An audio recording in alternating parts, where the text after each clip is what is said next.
Here's one of the greatest things to develop in your lifetime, and that's influence. You know, it starts with our family if you start having children, but it also starts in school, teaching your kids to be influential, to try to persuade, you know, others to do the right thing, go the right direction, read the right books, you know, forget the temptations that might take you the wrong direction. Ambassadors of good thinking, ambassadors of, you know, positiveness, ambassadors of virtue, ambassadors of, you know, building your life, laying the foundation for things to come, ambassadors of developing purpose, objectives, ambassadors of citizenship, community, team spirit. If children can start early, not just being themselves, but lending their influence on the positive side, that's the key. By helping others, we help ourselves. There's an ancient phrase, here's what it says: if you try to save your life, you will lose it. But if you will lose your life, meaning if you will invest your life, that's the best way to save it and to multiply it many times over. So you do me the greatest honor here by coming and letting me invest a piece of my life into your life. So here's the phrase: investing life into life has the potential of creating miracles. Investing life into life. Investing life into life creates a new baby. But investing life into life with ideas, information, association, influence can create enterprise, can create a corporation, can create a business, can create a movement, can create something that benefits many more people than just those few that might have invested in each other's lives. So this is the grand opportunity for me. It's why I'm here, really, to make another investment. And I do it gladly. And yes, you know, air travel is a little difficult, and you know, by the time you stand in line and pack your bags and check into the hotel and check out, traveling around the world is really hard work. For me, lecturing is easy. I call it work so that I get paid, you know. So, but this is the easy part. Really, traveling is the difficult part. Trying to get somewhere. I love to be there, but you know, getting there takes a push. And you have to exert, you know, some good effort and positive thinking and everything else, right, to finally get where you're supposed to be.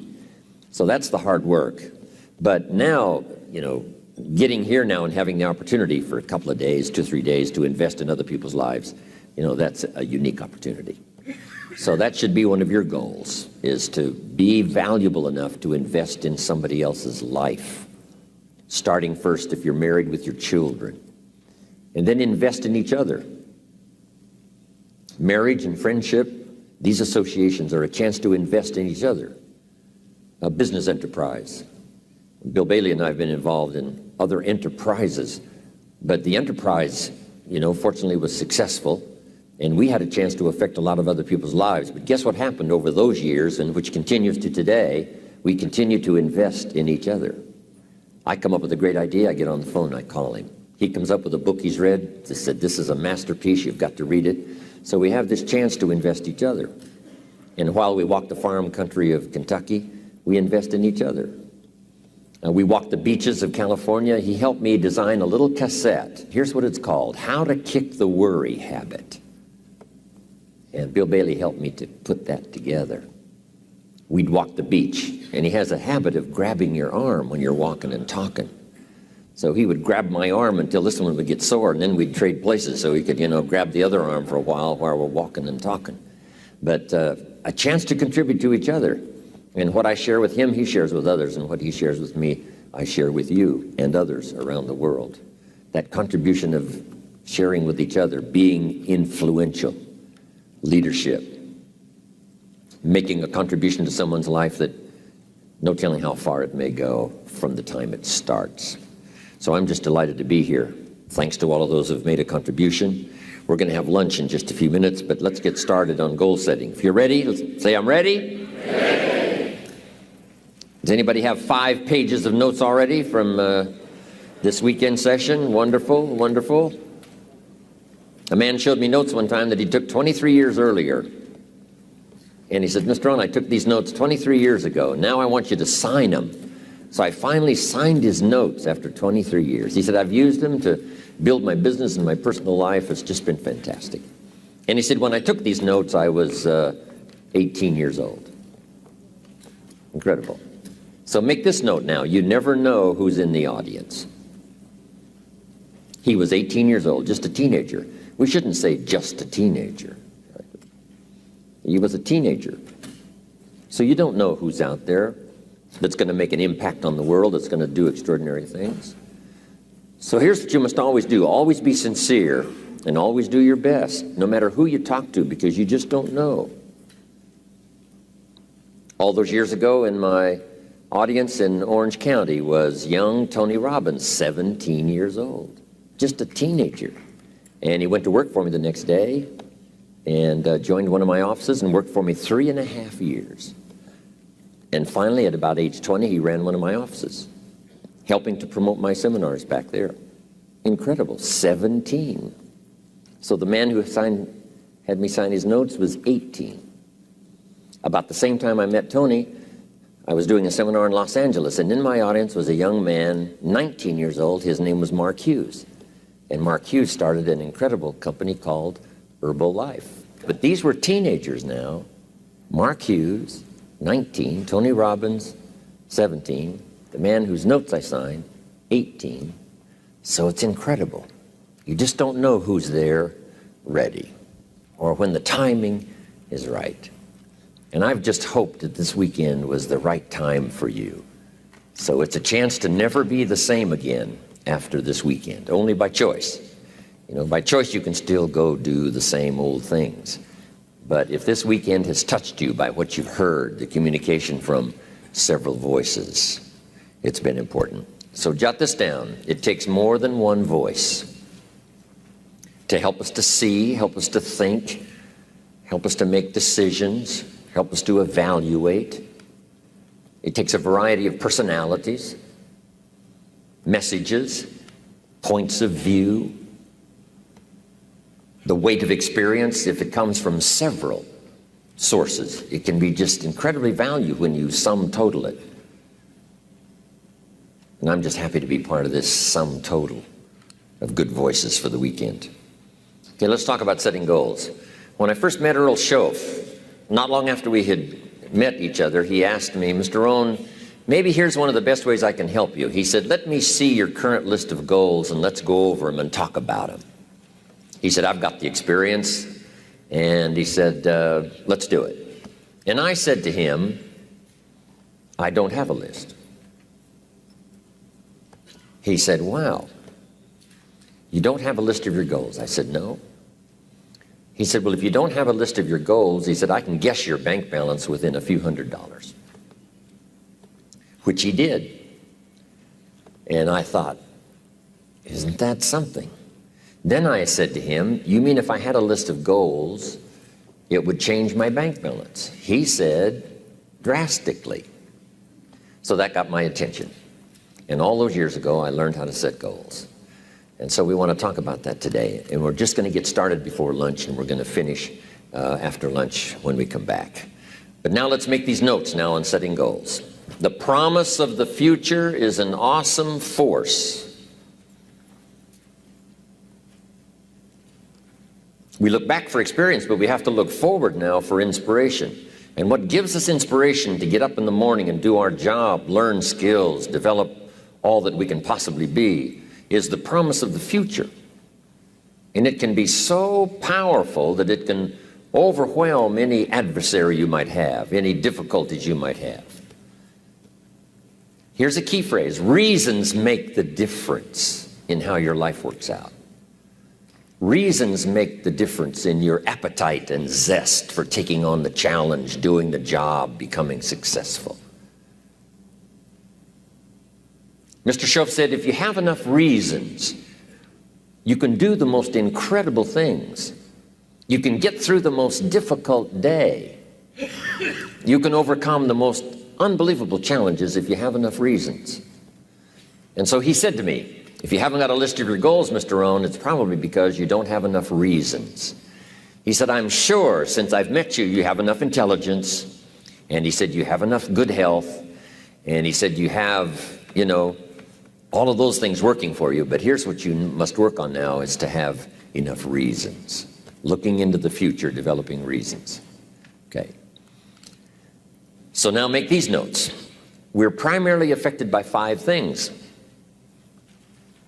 Number 1 is the environment, the political environment, the social environment, the physical environment. Whatever surrounds us affects us. The city, the country, the countryside, the village, the office, the people. We're constantly affected and shaped by our reaction and decision making. A lot of it depends on the environment. And for the physical environment, we all need to pay attention to that. Make every contribution you can. It's one little small planet. Remember those first pictures from space? Looking back on Earth?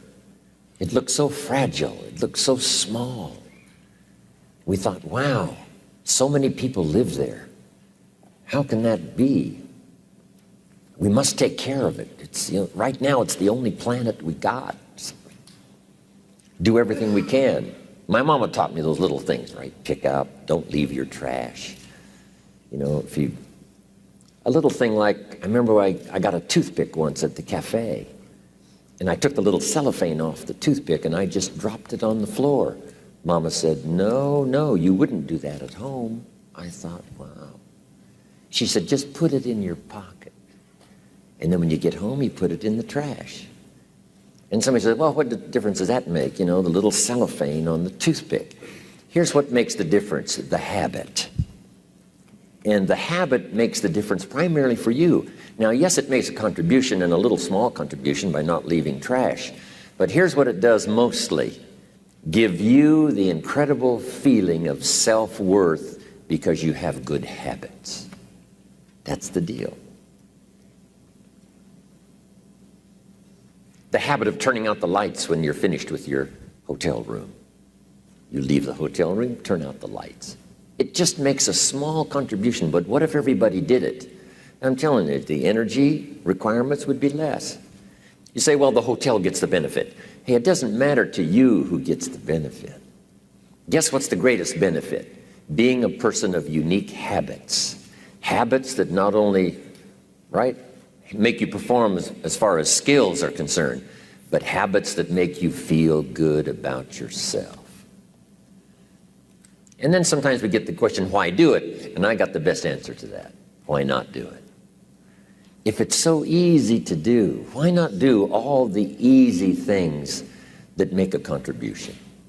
And who knows what the total contribution could be if we all did it. But even if everybody doesn't, if you do it, and if I do it, it just makes us better human beings. It makes us feel better about ourselves. And if I know you do it, it makes me feel better about you.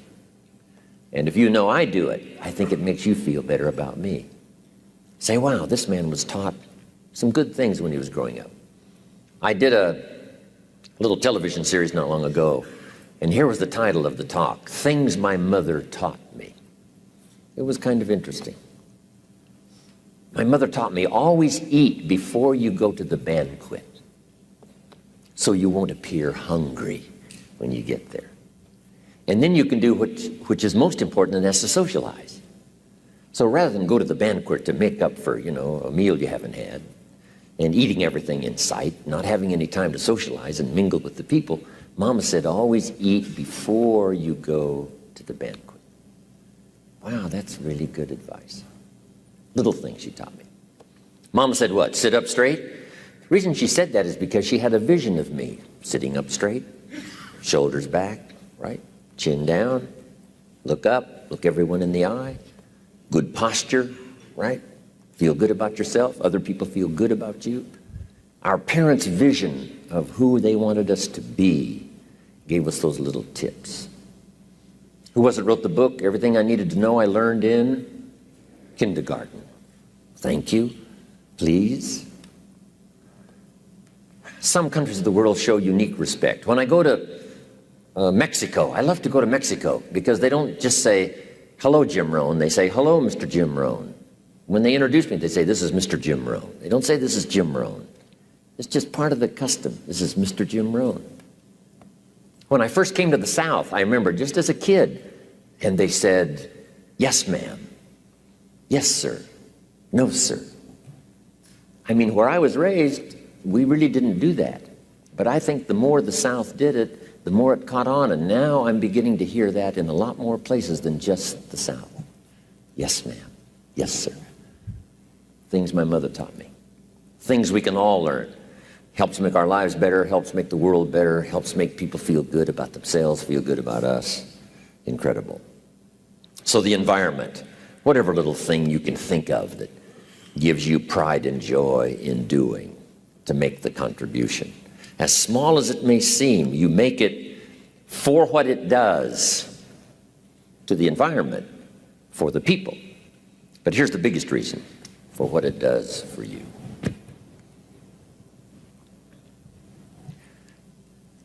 I want to be the best I can possibly be at delivering the message of good words.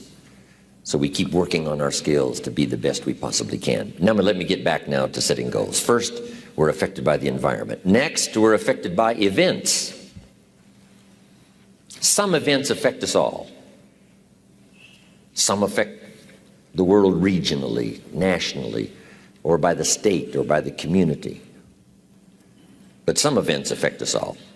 How many of you go back to the Cuban Missile Crisis? How many of you go back that far? Go ahead, admit it. This is okay. You're among friends here.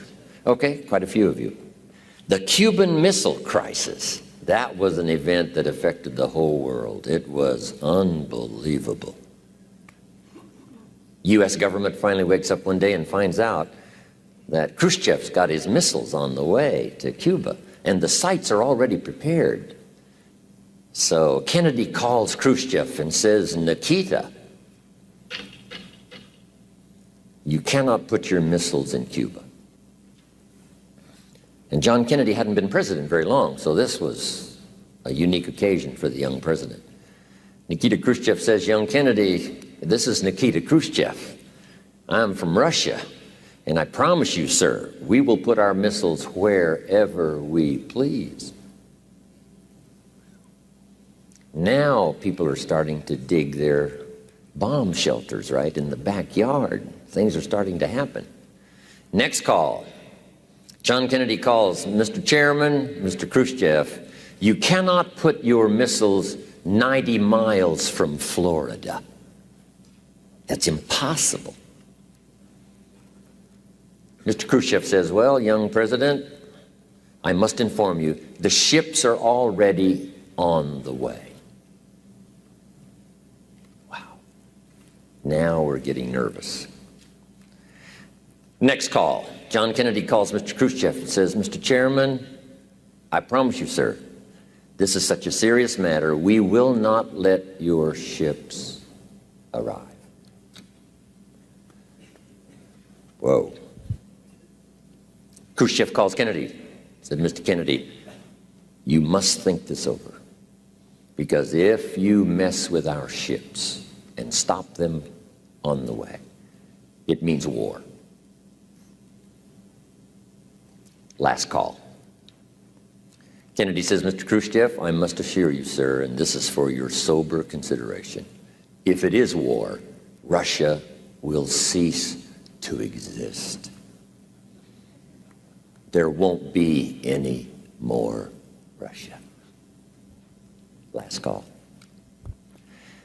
Dean Rusk, Secretary of State at the time, put it, I think, very well. He said Kennedy and Khrushchev were staring at each other, and fortunately, Khrushchev blinked and decided he better take his missiles and go back home. And so ended the missile crisis. But it was tense times. I mean, we were having exercises we went through in school, right? Getting under the desk and hiding somewhere. Those were tough times. So some events affect us all.